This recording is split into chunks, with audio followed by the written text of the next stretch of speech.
detention and the basis for detention. So, what is the law and what is the crime that I committed? Ilang mga videos ang ibinahagi ni Kitty Duterte na kung saan ay makikitang nagbibigay ng pahayag si dating Pangulong Duterte na may kinalaman sa pag-aresto sa kanya.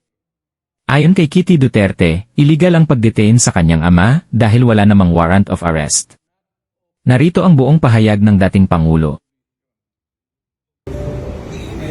Show to me now the legal basis for my being here. As apparently I was brought here not of my own volition. It's somebody else's. Kung hindi ibang tao, ikaw siguro, because this is your structure. So you have to answer now for the deprivation of liberty. People general naman kayo. Alam naman na hindi man lang siya na-serve kung anong kaso kung pinacharge sa kanya ngayon. Hindi niya alam. No? Kahit na PI man lang. Alam na kami ang charge sa kanya, nasa dyaryo lang. And then, hindi pa kayo na, ano na, ganito ginagawa natin. Sumusunod tayo sa isang entity na hindi na tayo membro.